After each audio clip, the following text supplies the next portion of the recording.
the bridezillas.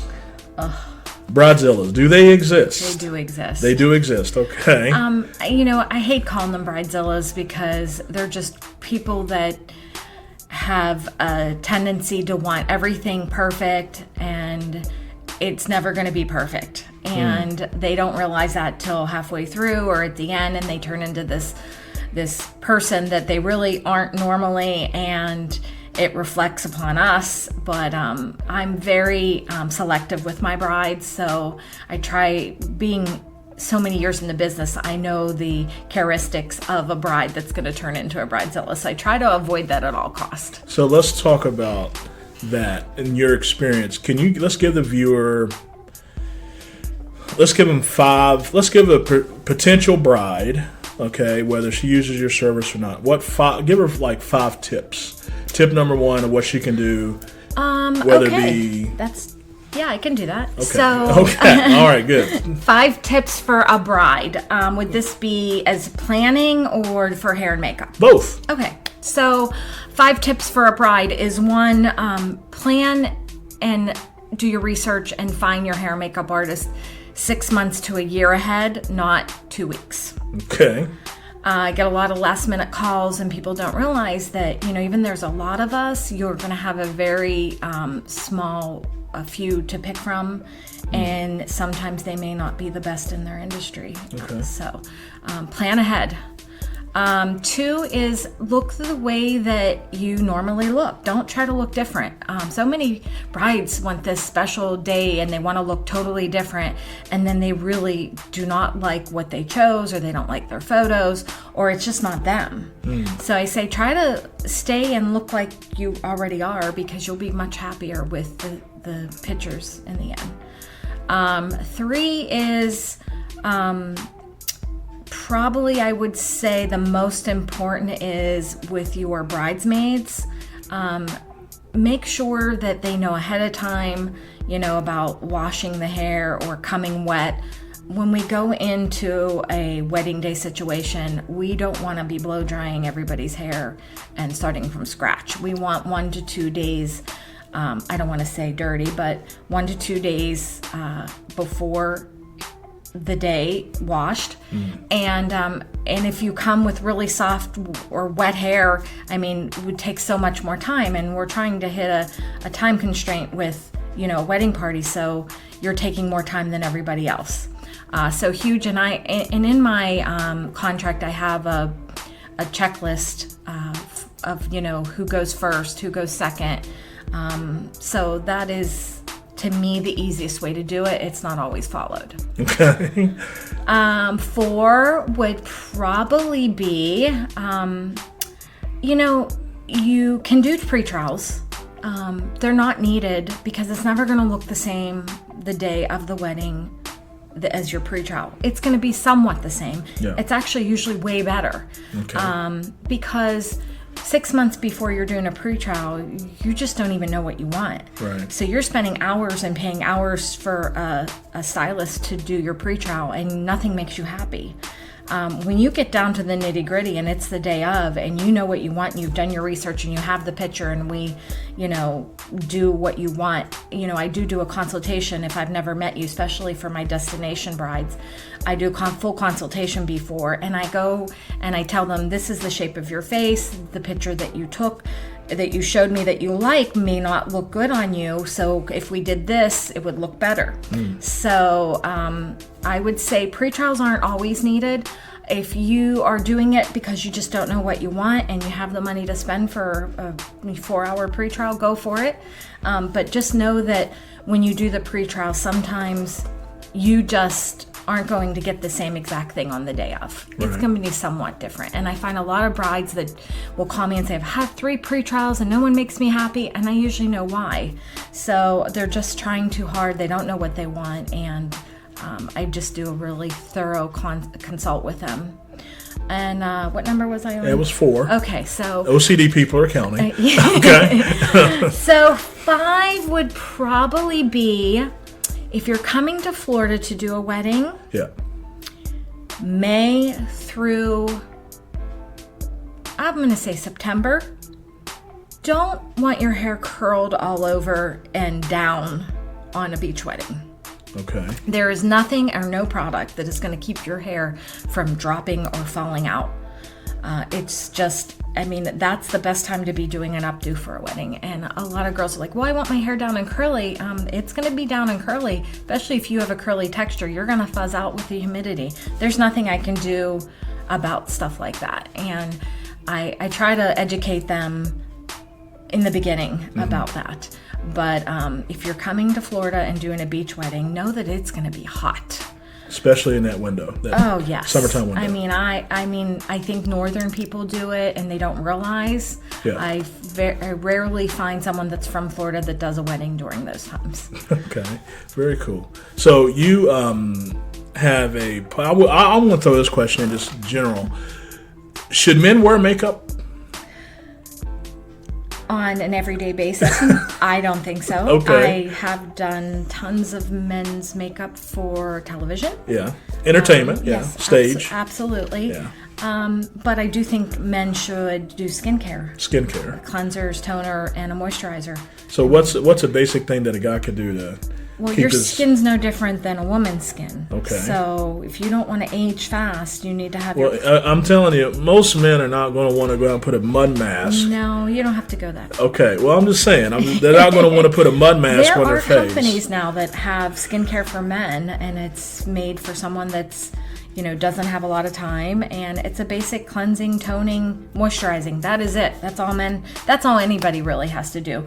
Women go a little more extra. They want deep pore cleansing, and some men do. A lot of metrosexual men will go and do the masks, and they'll do, microdermabrasions. It's not, unheard of. Micro what? Microdermabrasions. Oh, yeah. So you take the first 1 to 2 layers of the skin off with a machine, and it gives you this glow and takes the dead skin off. A lot of people do more of a detailed skincare regimen, but it's not likely that men are like, I have to get my cleanser and moisturizer on tonight.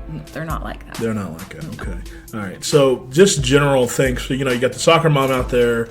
You got the busy businesswoman professional out there. Can you give them like 3 tips that they can do to, whether it be, let's talk about the hair first. Mm-hmm. Three basic things they can do when it comes to hair care. A busy mom, basically you want to make sure that you've gotten a haircut for your lifestyle. One thing that I do a lot of is image consulting, and I tell the moms, if this is your routine in the morning, you need to get a hairstyle that fits that routine. Most of the soccer moms are doing the ponytails, and that's fine. But when you pull out that ponytail, what does your hair look like? I can fix that. I can help you with that. I can give you an easy regimen, or I can give you, if you're more of a person that is, I hate that word, so I'm not going to use it, but someone that wants to do a lot and has to do a lot to feel good about themselves in the end, I will give them a different regimen than I would a stay-at-home mom who doesn't have much time. Okay. That's 1. Okay. So 2 would be hair care professional, definitely. And I know for a lot of years, before I even got into the industry, I was like, I'm just going to buy Suave or whatever. It's 99 cents, really? I'm washing my hair. Yeah. That is a huge no-no for people, and they don't realize where their hair's dry and fuzzy and their color won't stay in. You're going to buy a bottle of Suave that is all sulfates, and sulfates are your cleansers. They're going to strip your hair. They're going to strip your wax on your floor. So take those shampoos from the counter that have sulfates in them and just use them to clean your floors. Really? Yes. Okay. And get a professional shampoo and conditioner. There's all different price ranges for good shampoo and conditioner. Okay. So how does one know if the shampoo has sulfates in it? It usually, if it's sulfate free, it will say it. It's right on the label. So sulfates are a no-no. Sulfates are a no-no. Mm-hmm. That's 2. What's the third one? I would say for the third one is, if you're going to be using a curling iron, hot rollers, blow dryer, heat to your hair every day or a couple times a week. You want to protect your hair. So you're going out in the sun of Florida or wherever you shall be in the sun, and the UV rays will dry your hair out even more. So that's like added. People say, well, I don't use heat on my hair, but you're out in the sun and your sun's on your head. That's heat on your hair. So a lot of the products now are coming with sunscreens. And we hear a lot about sunscreen on our skin, but you should have sunscreen on your hair products now too as well. Okay. Is that 3? That was 3. Was it? Okay. All right, dig that. So let's talk about you're moving into more the area of, which is something that is big when it comes to empowering. One thing you're doing is you're wanting to do that audio with you're starting a podcast, and you launched a podcast so women can feel more empowered. It seems like we are in a society of beauty and personal appearance where, if I can say this fairly, it seems like women beat themselves up because they don't look a certain way, and that's a very disempowering feeling when they're comparing themselves to other people or other celebrities or magazine covers, things like that. So you're really getting into women's personal empowerment and feeling good about themselves, right? Yeah, well, one of the reasons why I even do this is I love making people feel good. I'm a people person. I love the smile after. I love the gratitude after. And when you don't feel like you're doing that for a person, and you know that, you're doing their hair every month and they're never smiling and they're just not happy. They're not happy inside. And your happiness truly and your beauty truly comes from the inner part of your body. And I'm trying to teach women that it's not about the hairstyle you have and the makeup you have on and the car you drive. It's about personal happiness inside. You've got to look deep sometimes and find that first. But I'm huge upon women empowerment and feeling beautiful in your own body with what God gave you. Yes. With what hair he gave you, what, nose, eyes. Anybody can have that beautified on the outside, but on the inside, how do you feel? So a lot of my women empowerment comes from just showing people how to feel good on the inside as well as outside. And one of the gateways that you do, or one of the things that you use to do that, it seems like, is you make them feel better about themselves and how they look, and then that resonates internally where they feel better about themselves inside, and then that exudes more confidence on the outside. Absolutely. Is that right? And that's why when I started the podcast, Beauty Inside and Out, I'll be talking about everything from, skin therapies to just self-help of making yourself feel good. Yeah. And a lot of times it does come from the outside. When you look in the mirror and your hair's done and your color's done and your eyebrows are done and, it's not even a lot of makeup, but you feel good on the outside, it then goes in the inside. Some people are like that. What about people that are, people, I'm just going to say people, but what about these people that feel, if we can talk about kind of a little edgy area, which, they feel empowered, and say they're feeling disempowered by an outside force. Say they're in a relationship where somebody's lording over them, maybe even being abusive, maybe taking away their self-worth. What tips or what could you tell some of those viewers that they want to feel better, but they have something on the outside that's kind of, I feel like it's in a sense beating them down? Well, coming myself from a long relationship of abuse, I know firsthand how that feels. So, and it's funny because in the beauty industry, we sometimes find out from our clients first, and we can help them, with can I help you with this? Here's a phone number to call.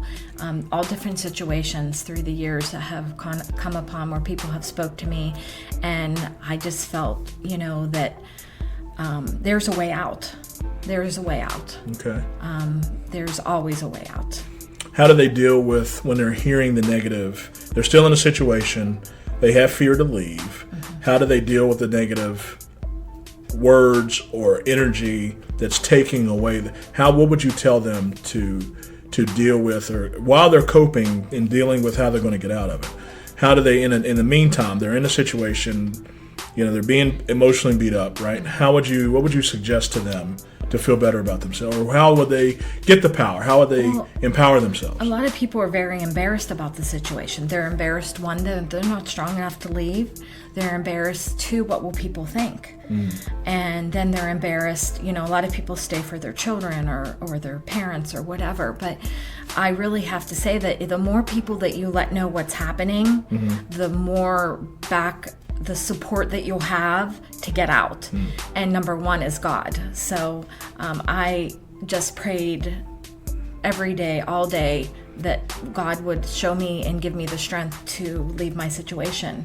And it was a long time, and I had a lot of support when I started speaking up and telling people, and that gave me the confidence that I can leave here and nothing's going to happen, and what he's saying isn't going to hurt me, and it's not going to happen. And if there's anyone out there that is in a situation like this and they feel you feel pretty hopeless, and you don't feel like there's any help out there really is, and there's agencies out there and there's counseling out there. So what I would say is start telling people close to you and get that support and pray. That's good. Okay, very cool. So is there any advice or anything else you would want to give the viewer as far as anything? What about that person that is watching and they have a pull that they want to do what you're doing, but they're scared to take that action to get started, or they're intimidated because they don't know if they can do it at a high level, but they want to? What would you tell those people? You just love what you do and it will come. That's easy. Simple. Really simple. Right? Really simple. When you love what you do, the money will come. And I know a lot of people try to do things for money only, and that's usually not going to work out. But love what you do. Have that vision. That vision is going to help you get there. And get close to the people in that industry, because just having people tell you, when you have that talent too, if you're a natural, just do it.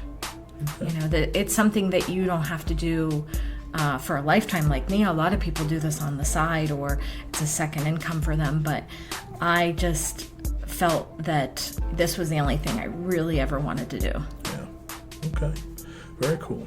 Well, ladies and gentlemen, that is it for this segment of Hidden Magic TV. We are a club, we are a fraternity, we are an alumni. If you are a business owner and you're thinking about being a business owner, we want to welcome you. We want you to be at the table. We want you to join us. Grab your sword, grab your shield, and go out there, take the day. Don't be scared. There's nothing to be afraid of. Most of the magic in America happens with small businesses, just like Angela Dileone with VIP Beauty. Thank you all for watching. Check out some cool magic tricks coming up next. Babes! How did that go? What'd you think? I think it went good. Good.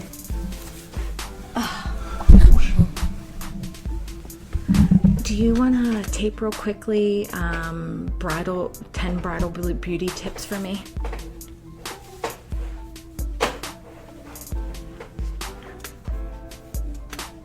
Or 5? Oh, you have the 5 bridal beauty tips, right?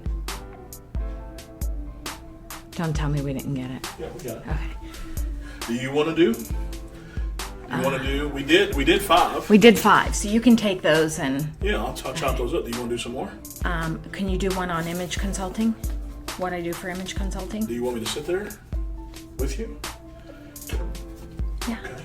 All right, we'll keep going. To make just a small. That's fine. Just ask me about the image consulting. Because I really didn't say what goes into it. Maybe. While we're here. Okay. Am I lower? Yeah, but it's okay.